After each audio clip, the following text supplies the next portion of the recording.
नमस्कार, जय हिंद, वंदे मातरम। दोस्तों, स्वागत है आप सभी का आप सभी के अपने एजुकेशनल यूट्यूब चैनल टेट गुरु में। आज के इस वीडियो में बात करने वाले हैं बाल विकास और शिक्षा शास्त्र के टॉप इंपोर्टेंट 30 क्वेश्चन के बारे में, यूपी टेट की 23 जनवरी की एग्जाम के लिए। वीडियो पूरा एंड तक देखना। चैनल पर अगर आप नए हो, पहली बार वीडियो को देख रहे हो, चैनल को सब्सक्राइब करके बेल आइकन पर प्रेस कर लेना। तो चलिए स्टार्ट करते हैं आज की वीडियो बिना किसी देरी के। पहला क्वेश्चन, वह अवस्था जब बच्चा तार्किक रूप से वस्तुओं व घटनाओं के विषय में चिंतन प्रारंभ करता है, उस अवस्था को कौन सी अवस्था कहते हैं? इस अवस्था को बोलते हैं दोस्तों मूर्त संक्रियात्मक अवस्था। ये रहती है 7 से लेकर 11 वर्ष की अवस्था। इस अवस्था में याद रखिए, बच्चा जो है तार्किक रूप से वस्तुओं व घटनाओं के विषय में चिंतन प्रारंभ करता है। बहुत ही अच्छा क्वेश्चन है, बिल्कुल याद रखिएगा। सेकंड क्वेश्चन के ऊपर बढ़ेंगे, ध्यान से देखिए।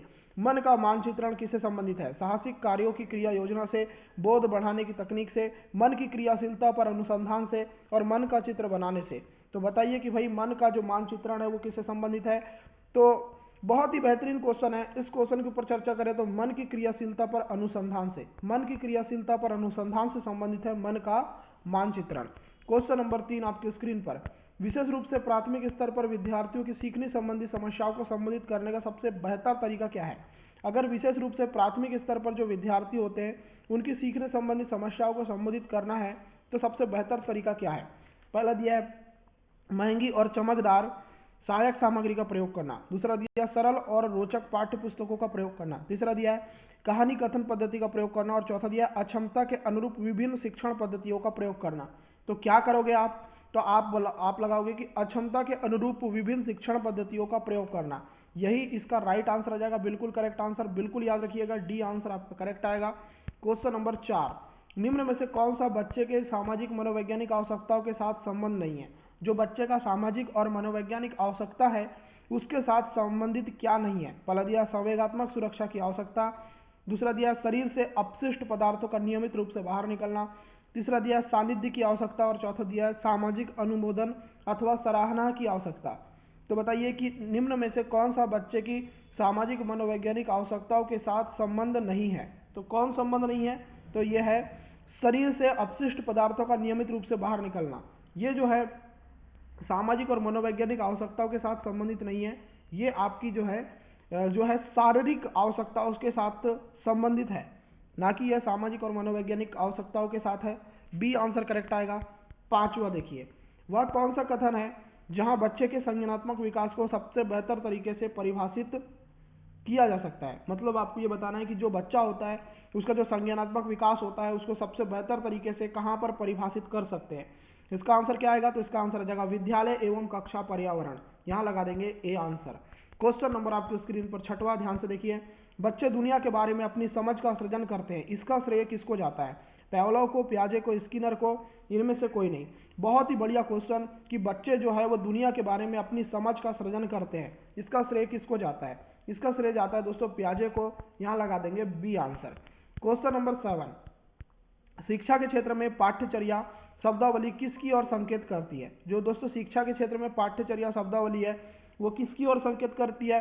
पहला दिया विद्यालय का संपूर्ण कार्यक्रम जिसमें विद्यार्थी प्रतिदिन अनुभव प्राप्त करते हैं। दूसरा दिया मूल्यांकन प्रक्रिया। तीसरा दिया शिक्षण पद्धति एवं पढ़ाई जाने वाली विषय वस्तु। और चौथा दिया कक्षा में प्रयुक्त की जाने वाली पाठ्य सामग्री। तो शिक्षा के क्षेत्र में पाठ्यचर्या शब्दावली किसकी ओर संकेत करती है? तो ये करती है विद्यालय का संपूर्ण कार्यक्रम जिसमें विद्यार्थी प्रतिदिन अनुभव प्राप्त करते हैं। यहाँ पर आपका आंसर आ जाएगा ए आंसर। क्वेश्चन नंबर 8 देखो, निम्न में से किसने कहा है कि शिशु अपने और अपने संसार के बारे में अधिकांश बातें खेल के माध्यम से सीखता है? किसने बोला है? क्रो एंड क्रो ने, जॉन डीवी ने, गैसल ने, स्ट्रेंग ने। बहुत ही बढ़िया क्वेश्चन। इस क्वेश्चन के ऊपर चर्चा करें कि निम्न में से किसने कहा है कि शिशु अपने और अपने संसार के बारे में अधिकांश बातें खेल के माध्यम से सीखता है? किसने बोला है? इनका नाम है स्ट्रेंग ने बोला है। किसने बोला है? स्ट्रेंग ने बोला है। तो यहाँ पर आपका आंसर आ जाएगा डी आंसर। क्वेश्चन नंबर आपकी स्क्रीन पर 9वां देखिए ध्यान से। विकास कभी ना समाप्त होने वाली प्रक्रिया है, यह विचार किससे संबंधित है? दोस्तों ये जो विचार बोला, ये विचार किसने बोला या किस सिद्धांत ने बोला? तो दोस्तों याद रखिए इस क्वेश्चन का आंसर आ जाएगा निरंतरता का सिद्धांत। यहां लगा देंगे ए आंसर। 10वां, निम्नलिखित में से किस अवस्था में बच्चे अपने समवयस्क समूह के सक्रिय सदस्य हो जाते हैं? बेहतरीन सा क्वेश्चन कि समवयस्क समूह के सक्रिय सदस्य किस अवस्था में बच्चे हो जाते हैं? इसका जो आंसर आ जाएगा वो आ जाएगा किशोर अवस्था। यहाँ आंसर आ जाएगा 12 से लेकर 18 वर्ष की अवस्था। 11वां क्वेश्चन, बच्चों के बौद्धिक विकास की 4 विशिष्ट अवस्थाओं की पहचान किसने की? एरिक्सन ने, पियाजे ने, स्किनर ने, इनमें से कोई नहीं। तो बच्चों के बौद्धिक विकास की 4 विशिष्ट अवस्थाओं की पहचान जिनने की उनका नाम क्या है? उनका नाम है पियाजे। यहाँ आंसर लगाएंगे बी आंसर। क्वेश्चन नंबर आपकी स्क्रीन पर 12वां, वह स्तर जिसमें बच्चा किसी वस्तु एवं घटना के बारे में तार्किक रूप से सोचना शुरू करता है वह कहा जाता है। दोस्तों वह स्तर बताना है जिसमें बच्चा किसी वस्तु व घटना के बारे में तार्किक रूप से सोचना शुरू करता है, उसको क्या कहते हैं? उसको बोलते हैं मूर्त क्रियात्मक अवस्था, और ये अवस्था रहती है 7 से लेकर 11 वर्ष की अवस्था। नेक्स्ट क्वेश्चन 13वां में पूछा जा रहा है कि विद्यार्थियों को विद्यालय में खेलना क्यों उचित है? बेहतरीन सा क्वेश्चन कि जो विद्यार्थी होते हैं उनको विद्यालय में खेलना क्यों उचित है। पहला दिया है यह शिक्षकों के लिए काम आसान करेगा, दूसरा दिया यह सहयोग और शारीरिक संतुलन का विकास करेगा, तीसरा दिया यह समय बिताने में सहायक होगा, और चौथा दिया है यह उन्हें शारीरिक रूप से सशक्त बनाएगा। तो यहाँ पर आपका आंसर आ जाएगा यह सहयोग एवं शारीरिक संतुलन का विकास करेगा। यहाँ पर आपका आंसर आ जाएगा बी आंसर। नेक्स्ट क्वेश्चन 14, परिवार एक साधन है अनौपचारिक शिक्षा का, दूरस्थ शिक्षा का, गैर औपचारिक शिक्षा का, औपचारिक शिक्षा का। तो परिवार एक साधन है, तो किसका साधन है? अनौपचारिक शिक्षा का। यहाँ आंसर आ जाएगा ए आंसर। क्वेश्चन नंबर 15, एक शिक्षक विद्यार्थियों में सामाजिक मूल्यों को विकसित कर सकता है। एक शिक्षक है वो विद्यार्थियों में सामाजिक मूल्यों को कैसे विकसित कर सकता है? महान व्यक्तियों के बारे में बोलकर, उन्हें अच्छी कहानियां सुनाकर, आदर्श रूप से बर्ताव कर कर, अनुशासन की अनुभूति को विकसित कर। तो एक शिक्षक है वो विद्यार्थियों में सामाजिक मूल्यों को कैसे विकसित कर सकता है? बहुत अच्छा क्वेश्चन है। अगर इस क्वेश्चन के ऊपर चर्चा करें तो इसका आंसर आ जाएगा कि आदर्श रूप में बर्ताव कर कर। जब भी कोई टीचर आदर्श रूप में बर्ताव करे तो वो एक सबसे बेस्ट तरीका होता है सामाजिक मूल्य को विकसित करने का, क्योंकि बच्चा जो है उन्हीं को देखकर सीखता है। 16 क्वेश्चन, एक शिक्षक के लिए सबसे महत्वपूर्ण क्या है? कक्षा में अनुशासन बनाए रखना, एक सुवक्ता होना, विद्यार्थियों की कठिनाइयों को दूर करना, कक्षा में समयानुवर्ती होना। तो यहाँ पर याद रखिए एक शिक्षक के लिए सबसे ज्यादा इंपॉर्टेंट क्या है? तो वो है विद्यार्थियों की कठिनाइयों को दूर करना। यहाँ लगा देंगे आप C answer. Next question number 17, बचपन का सांप्रतिक दृष्टिकोण की मान्यता क्या है? जो बचपन का सांप्रतिक दृष्टिकोण है उसकी मान्यता क्या है? पहला दिया बहुत तरीके से बच्चे प्राप्त वयस्कों के बराबर होते हैं, दूसरा दिया बच्चों को युवा प्राप्त वयस्कों के रूप में सबसे अच्छा माना जाता है, तीसरा दिया बचपन आधारिक रूप से प्रतीक्षा अवधि है, और लास्ट दिया बचपन वृद्धि एवं परिवर्तन की एक अनूठी अवधि है। तो आपको यह बताना है कि बचपन का जो सांप्रतिक दृष्टिकोण है उसकी मान्यता क्या है। उसकी मान्यता है कि बचपन वृद्धि एवं परिवर्तन की एक अनूठी अवधि है। यहां पर आप लगा देंगे क्वेश्चन नंबर 17 का जो आंसर लगा देंगे वो लगा देंगे डी आंसर। चलिए अब देखते हैं क्वेश्चन नंबर 18, असंगठित घर से आने वाला बच्चा सबसे अधिक कठिनाई का अनुभव करेगा। कब करेगा? पहला दिया सुनिर्मित पाठों में, दूसरा दिया अभ्यास पुस्तिकाओं में, तीसरा दिया नियोजित निर्देश में, और चौथा दिया स्वतंत्र अध्ययन में। तो असंगठित घर से जो बच्चा आता है वो सबसे अधिक कठिनाई का अनुभव कब करेगा? तो ये करेगा स्वतंत्र अध्ययन में। यहाँ आंसर लगा देंगे डी आंसर। क्वेश्चन नंबर 19, ध्यान से देखिए, चरित्र का विकास होता है इच्छा शक्ति द्वारा, नैतिकता द्वारा, बर्ताव एवं व्यवहार द्वारा, ये सभी द्वारा।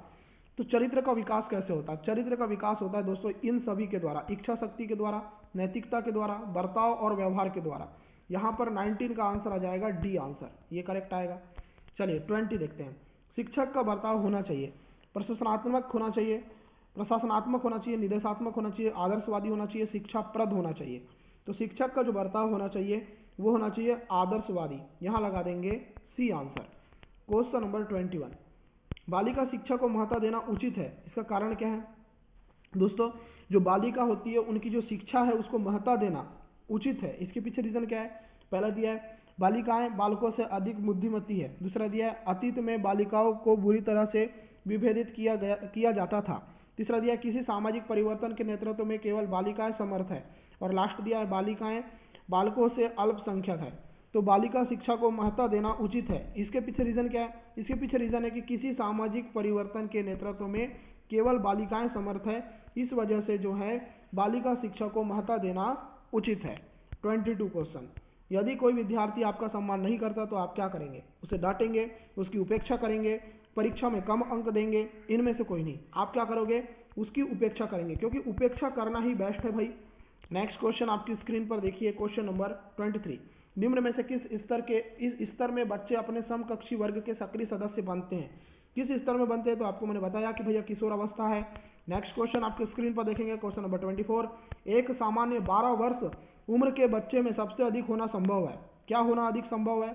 कुल प्रेरक समन्वय में कठिनाई, दूसरा दिया है समकक्षी के अनुमोदन के लिए बेचैनी, तीसरा दिया है अब और यहाँ में उसकी रुचियों को सीमित करना, और लास्ट दिया है वयस्कों को खुश करने के बारे में दुश्चिंता की अनुभूति। तो एक सामान्य 12 वर्ष उम्र के बच्चे में सबसे अधिक होना संभव क्या है? तो समकक्षी के अनुमोदन के लिए बेचैनी, यहाँ लगा देंगे बी आंसर। Question number 25। किसी विद्यार्थी की सबसे महत्वपूर्ण विशेषता क्या है? उत्तरदायित्व की अनुभूति, आज्ञाकारिता, सहभागिता, ईमानदारी। तो किसी विद्यार्थी की सबसे महत्वपूर्ण विशेषता क्या है? तो यह है आज्ञाकारिता। Next question 26।